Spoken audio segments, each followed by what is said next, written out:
nice to have a New Year's leopard, New Year's Eve leopard.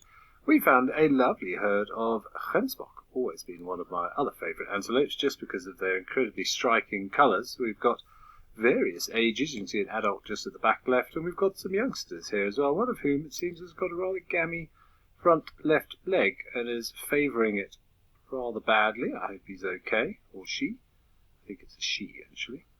No, it's a he. It's a young boy.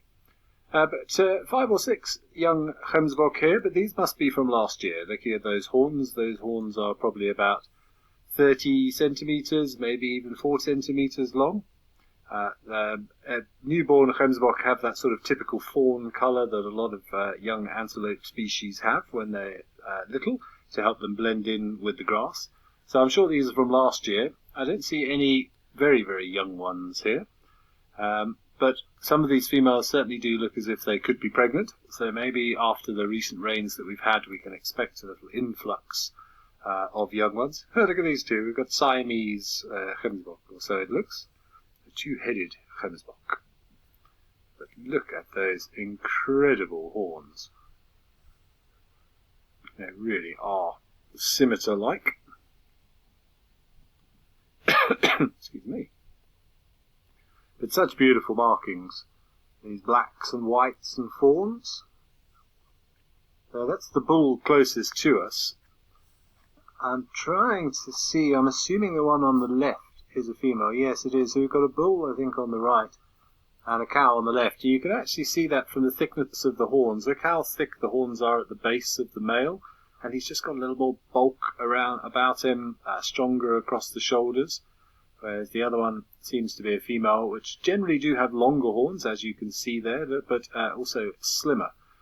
Because as is the case with most antelope species or things with horns out here, including rhinos, males tend to have shorter, stockier horns because they need to be stronger so they don't break off during fights.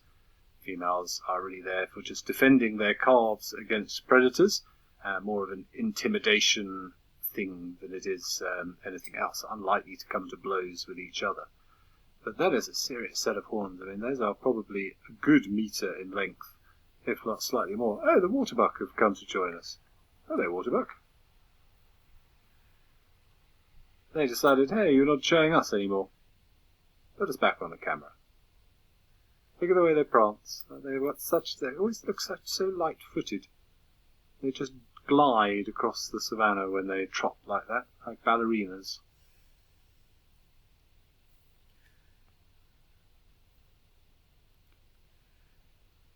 Mesako, I couldn't tell you why the Oryx have the black and white markings. I'm just intrigued what's spooked these waterbuck. They keep looking back from where they've come. Do you see anything behind us, Bibo? Oh, keep an eye, just in case the cheetah or something pops out behind us. Yeah, I don't know.